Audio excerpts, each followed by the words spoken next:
lakpa yadro. As kauri ni.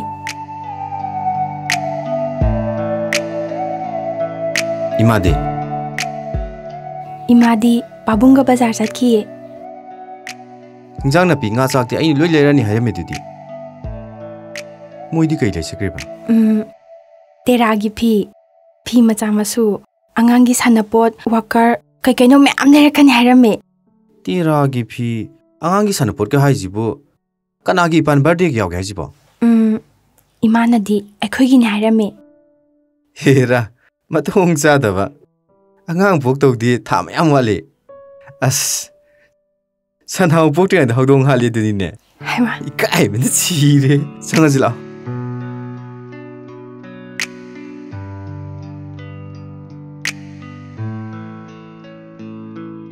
Hey, tamna law ko.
Tacho, yumda lao. Like to yumda par ju abadubo. Thabak lorga ngak pathabada larik pa ba yaba. Sina phaida. Yumda hanganda chalaga matamanga duisharu. Ngasi sande oiba khara pharine. Natradi imado hangar handa chatpada yam wadoine. Adu oraga ai sida dum thongageda. Mi na khangaga ta chawbudi angawbane soidana hainaradamne. Thangai sing na ngaw sakhibadani aina pamishi. Oh, ta chawgi jidi ima ga khoini gi kemta khanda bai wani ne. Nogi khanbaini. Aini ngasi phamna thabak kan suriba. Lari kan paribasi. Bam. Nang si magi mating pangaga lari kan hona dawn. Hoi ba, adu yumda jaseba. Chak si satho o, aduga ne chatlaje. Horen thabak suram dai amuk lakseba. Ko. Bam. Ta chawgi sakse. Kanam tu haningdre. Achik phajida adum laininge. Chak tu piro, sathoge. Adu oraga sida yum sara punna layerjidana. Idanda matam khara lainingbe wanida. As loire. Sada satho. Ai injang na pi yenguge.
Puk namiro ra.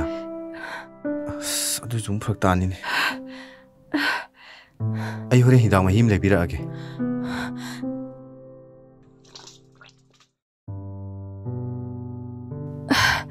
Yanida.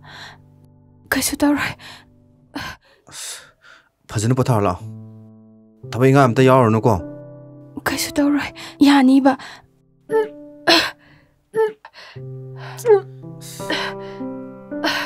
ꯅꯁꯥꯗꯣ ꯋꯥꯍꯟꯒꯅꯣꯕ ꯍꯣꯔꯦꯟ ꯏꯃꯥ ꯄꯥꯕꯨꯡ ꯍꯣꯏ ꯃꯃꯥꯡꯗꯅꯦ ꯑꯃꯨꯛ ꯑꯣꯛ ꯇꯧꯔꯗꯤ ꯏꯀꯥꯏꯖꯗ꯭ꯔꯣ ꯀꯩꯗꯧꯕꯩ ꯏꯀꯥꯏꯗꯣꯏꯅꯣ ꯈꯪꯗꯅ ꯂꯩꯔꯁꯤꯕꯨ ꯂꯝ ꯍꯦꯟꯅꯨꯕ ꯂꯥꯛꯑꯣ ꯄꯣꯊꯥꯔꯣ ꯂꯥꯛꯑꯣ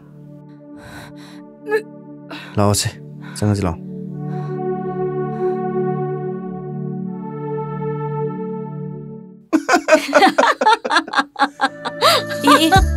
ꯑꯩꯅꯗꯤ ꯀꯣꯏꯊꯤ ꯊꯤꯔꯨꯔꯤ ꯑꯗꯨꯒ ꯄꯨꯟꯅ ꯃꯣꯟꯗ꯭ꯔꯪꯒ ꯁꯥꯟꯅ ꯂꯩꯔꯝꯃꯗꯅ ꯍꯥꯏ ꯆꯌꯦꯠꯅꯕꯤ ꯀꯩꯗꯧꯔꯦ ꯅꯪꯅ ꯑꯃꯨꯛ ꯃꯣꯔꯅꯤꯡ ꯗ꯭ꯌꯨꯇꯤ ꯇꯥꯖꯕꯗꯣ ꯑꯣ ꯆꯠꯂꯨꯔꯣ ꯆꯠꯂꯨꯔꯣ ꯆꯧꯒꯦ ꯄꯥꯕꯨꯡ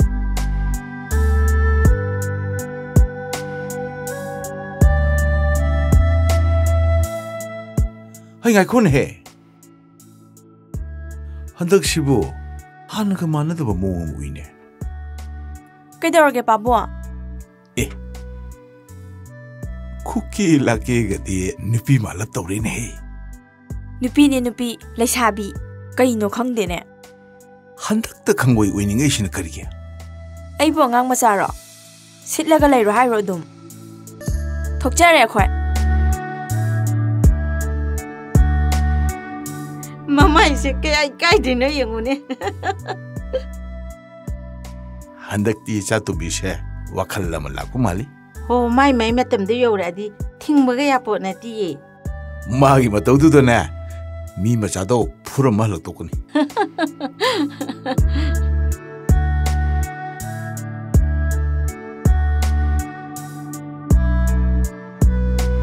ꯀꯩꯅꯣ ꯁꯤꯅ ꯑꯃꯨꯛ ꯇꯧꯔꯛꯏꯁꯤꯅ ꯃꯁꯥꯗꯣ ꯈꯔ ꯅꯨꯡꯉꯥꯏꯇꯕꯗꯨꯗ ꯑꯩꯅ ꯁꯨꯝ ꯍꯣꯠꯅꯔꯛꯑꯕ ꯐꯩ ꯑꯉꯝ ꯃꯇꯦꯡ ꯄꯥꯡꯅꯒꯗꯧꯅꯤ ꯏꯆꯥꯁꯤꯗꯤ ꯉꯟꯇꯥꯅ ꯍꯧꯒꯠꯂꯒ ꯋꯥꯏꯁꯤꯠ ꯂꯥꯡꯁꯦꯡ ꯇꯧꯗꯅ ꯙꯨꯛꯀ ꯊꯥꯔꯝꯕꯗꯨꯗ ꯑꯩꯗꯤ ꯀꯩꯁꯨ ꯇꯧꯗꯕꯣꯏ ꯅꯤꯡꯉꯨꯔꯦ ꯑꯗꯣ ꯏꯃꯥ ꯀꯩ ꯏꯟꯖꯥꯡ ꯊꯣꯡꯉꯨ ꯍꯥꯏꯅꯣ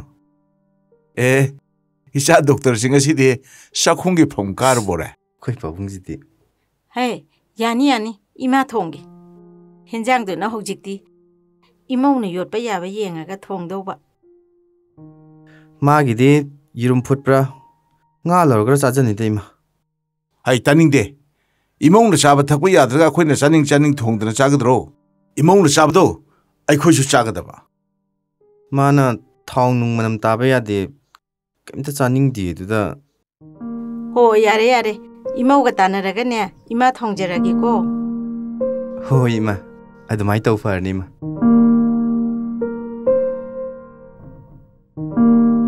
ꯏꯁꯨ ꯐꯪꯗ꯭ꯔꯣꯝꯅꯤ ꯈꯪꯉꯕꯣ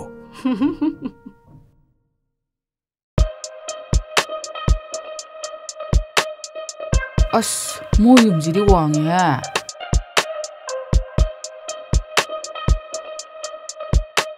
ꯌꯨꯝꯁꯤꯕꯨ ꯑꯣꯟꯅꯔꯖꯥꯠꯂꯣ ꯆꯨꯝꯕꯨꯗꯤ ꯆꯨꯝꯃꯦ ꯀꯨꯏꯅ ꯂꯥꯛꯇꯕꯅꯔ ꯈꯔꯗꯤ ꯑꯣꯜꯂꯝꯃꯦ ꯑꯁ ꯌꯦꯡꯉꯨꯔꯅꯨ ꯀꯣꯛ ꯉꯥꯎꯕꯅꯤ ꯂꯥꯛꯑꯣ ꯆꯪꯉꯁꯤ ꯂꯥꯛꯑꯣ ꯑꯩ ꯏꯁꯤꯡ ꯒ꯭ꯂꯥꯁ ꯑꯝꯇ ꯄꯨꯔꯛꯎꯅꯦ ꯍꯩ ꯑꯩ ꯒꯨꯂꯤ ꯑꯝꯇ ꯆꯥꯒꯦꯅꯦ ꯀꯩꯒꯤ ꯒꯨꯂꯤꯅꯣ ꯁꯥꯔ ꯑꯩ ꯅꯤꯡꯊꯦꯝ ꯆꯪꯉꯣ ꯕꯤꯄꯤꯒꯤ ꯒꯨꯂꯤ ꯑꯝꯇ ꯆꯥꯒꯦ ꯇꯧꯅꯤ ꯅꯣꯡꯃꯒꯤ ꯆꯥꯍꯧꯗ ꯌꯥꯗꯕ ꯑꯋꯥ ꯐꯗꯤꯒꯣꯝꯒ ꯃꯔꯣꯏ ꯅꯄꯥꯛꯄꯤꯒ ꯅꯣꯡꯃꯒꯤ ꯈꯔ ꯆꯥꯕꯗ ꯑꯗꯨꯝ ꯐꯈꯤꯕꯅꯦꯗ ꯁꯥꯔ ꯃꯗꯨ ꯆꯥꯒꯦꯅ ꯈꯜꯂꯛꯏꯁꯤ ꯀꯨꯏꯔꯕꯅꯤꯅꯦ ꯍꯦꯛꯇ ꯀꯥꯎꯕ ꯀꯥꯎꯕꯤꯔꯨꯅꯨ ꯁꯥꯔ ꯑꯩꯈꯣꯏꯅ ꯄꯨꯖꯔꯛꯑꯦ ꯁꯥꯔ ꯐꯔꯦꯗ ꯅꯣꯏꯗꯤ ꯀꯥꯏ ꯆꯠꯂꯨꯅꯣ ꯁꯤ ꯂꯥꯛꯏꯔꯣ ꯏꯝꯐꯥꯜ ꯀꯥꯔꯛꯄꯅꯤ ꯁꯥꯔ ꯑꯩꯈꯣꯏ ꯅꯨꯄꯤꯒꯤ ꯐꯤꯔꯣꯟ ꯐꯨꯔꯤꯠ ꯃꯆꯥ ꯃꯁꯨ ꯈꯔ ꯂꯩꯒꯦꯅ ꯑꯗꯨꯗ ꯁꯥꯔꯒꯤꯅꯦꯅ ꯍꯤꯟꯖꯥꯡ ꯅꯥꯄꯤ ꯈꯔꯒ ꯉꯥ ꯆꯔꯥ ꯑꯃꯒ ꯄꯤꯔꯝꯒꯦꯅ ꯆꯪꯉꯤꯕ ꯁꯥꯔ ꯂꯥꯛꯑꯣ ꯆꯥꯒ ꯊꯛꯑꯒꯅꯦ ꯉꯥꯏꯍꯥꯛ ꯐꯝꯁꯤ ꯂꯥꯛꯑꯣ ꯀꯥꯈꯠꯂꯣ ꯑꯁ ꯆꯥꯛ ꯑꯣꯏꯅ ꯄꯤꯖꯔꯛꯑꯗꯤ ꯐꯗꯧꯅꯦ ꯂꯥꯛꯅꯨꯍꯦ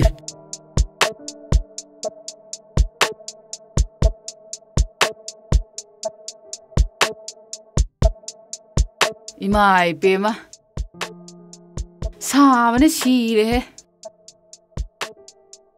ꯃꯣꯏ ꯏꯝꯕꯥꯟꯁꯤꯗꯤ ꯌꯨꯍꯥꯔ ꯀꯟꯕꯒ ꯍꯥꯔꯗꯤ ꯌꯨꯝ ꯌꯥꯝ ꯅꯤꯡꯒꯥꯏꯅꯤ ꯃꯤ ꯌꯥꯝ ꯁꯤꯅꯤꯕꯨ ꯃꯣꯏꯁꯤꯡꯁꯦ ꯀꯩꯅꯣ ꯃꯈꯥ ꯄꯪꯖꯅꯤ ꯐꯝꯃꯕꯣ Sida sum phamazu kaisu kaidi sir. Tawhide ada phamba tawhide. Tawhide hogalo.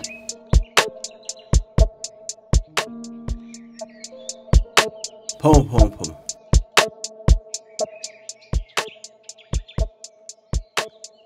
Kai giron ne hejana pyo shampur isibo. Sir hoi chaba phangamoidrana. Hinjang na pi atek pje. Hingo leitamni na har yawu ngaktani ru bazar yo lisingje. Hoi. Sar, nga june sajik jaba suk jaba sam changmam poreine. Haima askari gino ne aduk chawu pusalei du bunoibo. Sir na officer zawni do. Adai ina pioni do. Aduda sir hoina nuksibina ba dana. Nang budi officer sing nam nuksibini. Nang na class kitang yaramodi ne. Nahan na promotion kaya. Babo, cha. Thama.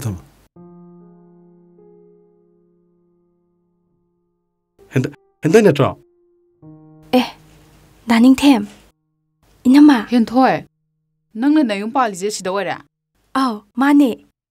Inamaga daning them gadi sida kamai la iba. Ningthem ja khoi office ki PO ne. Noidi kamai khangnai ba. Kun amta nisa. Yum khara lapna baiwani. Oh. Hinjang na pije pusilo. Nga ju yarakpani. Nga dana ne thoi boy pham de lerakpani. Toibadi thabaksu kankre. Yumdaga halakidre. Lapsang da dum laigre.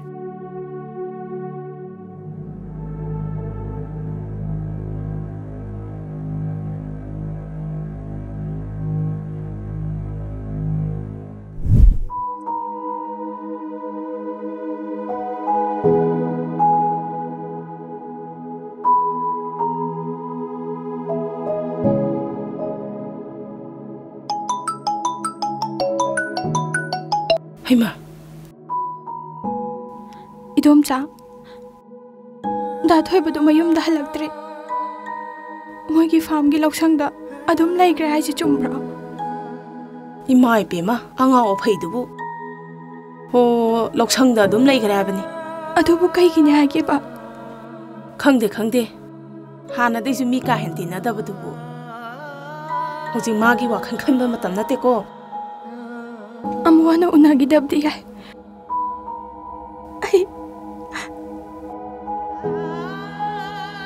Ai da thoi babu kaw badi sukanga moye. Ningjing bada kana roi da bududi. Kaw thok patam ga da ba. Wakhan nungai ta ba khan ga da wo matam na te ko hoji. Ngamdi he kaw ba sunga ngamdi he. Poglak ka dori ba icha si phau bada. Da thoi bagi masak malan biu haidana. Lai khorami bani. Is loire thana. Hey, taning di ko. Nang ngangi do mi ta dro. Na ma ga khoni athu bada lakani. Angau bi malakan ko nang. Yare, thamage.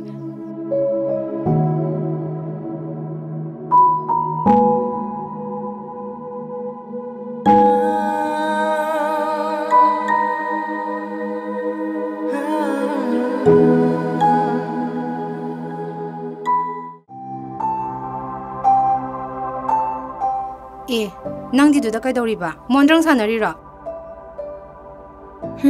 Sum lerambanida Ibema handang marak se nang hana ge amana de ko ai bu kai dawrage hajiba kaisu tawde da sarning tambana marol ma miding na eng ma tawbane nang na marol ama wakal phagi bazina ai dana te ko urize mi machadi marai bak phaina yam hainaram niko aduna kana hainariba mi loina khangi kai dawrage angang masa ju nate yare kaino ado noigi je hana dai khanarak pa malida sakpudi college life tagi adum icham chamna khangnare ado haujikti samdre natro sumbai matangda sarning tambana wa amta harpasu laitri haudokpa ikai ba oiramba ju ya sar la enupi Nawani di kedawre kaisu tawde sir horen duty loraga lon sekhinu ko nabane kari lerage sir ai cha kongge ngak pun gi je Hoi, sir. Ado, Janjandi yaningdabra kaino khumdena. Yes, sir. Okay.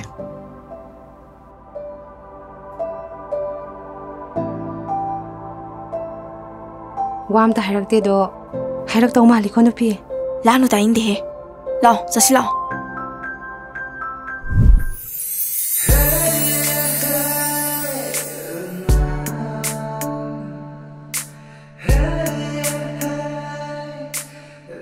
Ai chang ma phak tar ni. Bare ro lak do in chang ge ko.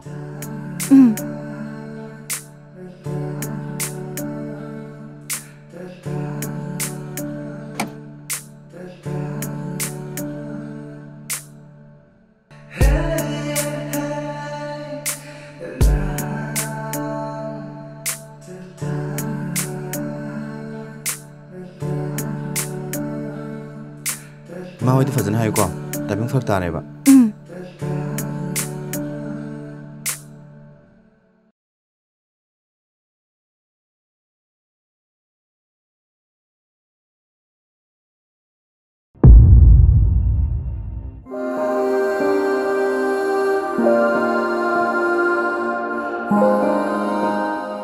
Thôi, Pam da laira. Da thoi badi pham da chatlui ra. Chatlui ni. Sinatradi khoi di ke dong ni. Yam phai. Ado ai gi lei do. Sihan ganu ko. Ai mak ne khalaga luna tawbiu ko. Hoi, nang mak ni khalaga. Thawai gi leirang do. Ai di nung ti gi nung ying. Hojikti fazan su sale. Yeng bada yam fazare. As yam yingningi. Yeng runu da. Ai chalage, chak lame ba. Achapot yauri ye. Hey, noi tu cakap no. Mayum pan kerbi charge lagi, nang pam cakap no. Kuram cha. Ai kari kai batau kerage. Yum nak sagai hong ke khang bau. Nang sum kai hori cakap no. Ai kai chu kai hori ti kuram cha. Lasin tinu. Da thoi bana engonda kashu hai balai ti ye kuram cha. Tumiliyo. Ok tapi saja cat ke khaldi nangju ai gi khutta khongne dana icha gi punchi khongjata ai le kai pi ge khalli banangdi ai ninga silo shinba tare dana ai bu hala ka pelani hayadi ai bu halo ai bu halo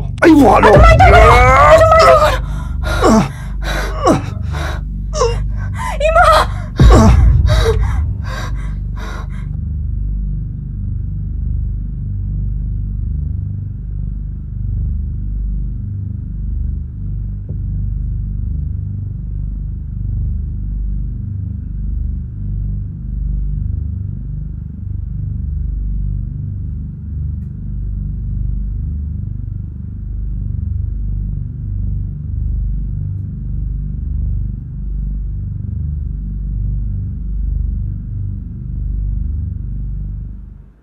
Kaino wari matana jina hagir do bo. Kai matangi no ba. Khalurga ipoi karida. Angang su natram nina. Kai ikai do no haja. Chom nadringai da to na phagadra nam khalaiba. Hais. Doctor gi je nupi angangi matang mangreda. Mani ne.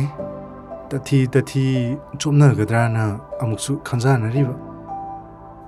Ado kana no hairo dana tanaji.